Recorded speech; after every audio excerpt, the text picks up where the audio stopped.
SPTIKA, Program Studi Pendidikan Teknik Informatika dan Komputer Fakultas Teknik Universitas Negeri Makassar.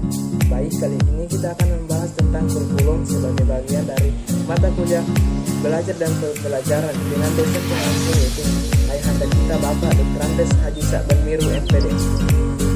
Baik, langsung saja. Yang pertama kita akan membahas dulu apa sih itu kurikulum. Secara etimologis, istilah kurikulum berasal dari bahasa Latin, yaitu kurir yang artinya pelari dan kultur yang artinya tempat berpacu. Itu berarti istilah kurikulum berasal dari dunia olahraga pada zaman Yunani kuno di Yunani, yang mengandung pengertian suatu jarak yang harus ditempuh oleh pelari dari garis start sampai garis finish, kemudian digunakan dalam dunia pendidikan. Berikutnya itu landasan perkembangan kurikulum. Pengembangan kurikulum adalah suatu proses yang menentukan bagaimana kekuatan kurikulum akan belajar.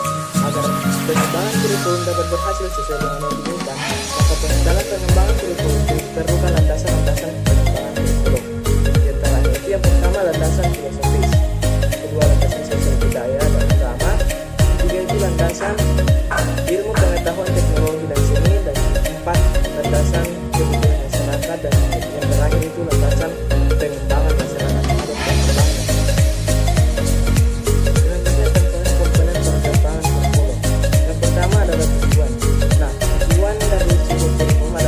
Sebagai sebuah komponen kurikulum merupakan kekuatan fundamental yang besar sekali, karena hasil kurikuler yang digunakan tidak hanya sangat mempengaruhi bentuk kurikulum tetapi memberikan arah dan fokus untuk seluruh program pendidikan. Yang kedua, materi atau pengalaman belajar. Hal yang merupakan fungsi khusus dari kurikulum pendidikan formal adalah memilih dan menyusun isi komponen atau komponen dari kurikulum, supaya keinginan tujuan kurikulum dapat dicapai dengan cara yang paling efektif dan supaya pengetahuan paling penting yang diinginkan pada jalurnya dapat disajikan secara efektif. Ketiga, organisasi. Perbedaan antara belajar di sekolah dan belajar dalam kehidupan adalah dalam pengorganisasian secara formal di sekolah. Terakhir, evaluasi. Evaluasi merupakan komponen keempat kurikulum, mungkin merupakan aspek kegiatan yang dipandang paling kecil. Selanjutnya, prinsip-prinsip perkembangan kurikulum. Yang pertama itu prinsip relevansi. Relevansi berarti suatu komponen tujuan, isi, pengalaman belajar, organisasi dan evaluasi kurikulum, dan juga sesuai dengan kebutuhan masyarakat, baik dalam memenuhi tenaga kerja maupun masyarakat yang diidealkan.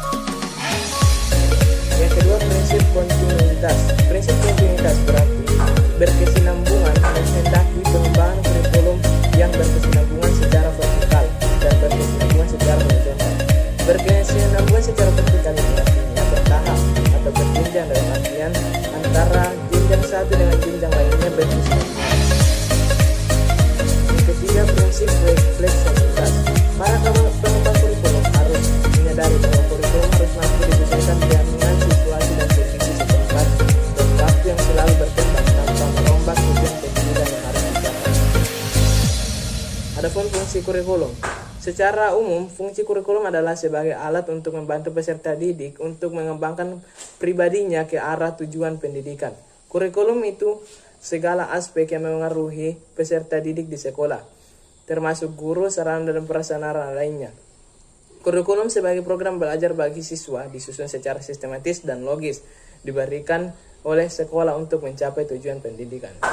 Nah, sebagai program belajar, kurikulum adalah niat, rencana, dan harapan. Menurut Alexander English, fungsi kurikulum meliputi fungsi penyesuaian, fungsi integrasi, fungsi diferensiasi, fungsi persiapan, fungsi pemilihan, dan fungsi diagnostik. Fungsi kurikulum juga dapat ditinjau dalam berbagai perspektif, antara lain yang pertama, fungsi kurikulum dalam rangka mencapai tujuan pendidikan.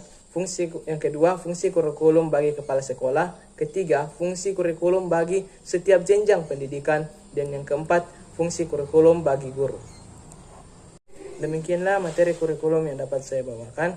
Lebih dan kurangnya mohon dimaafkan. Wabillahi taufiq wal hidayah. Wassalamualaikum warahmatullahi wabarakatuh.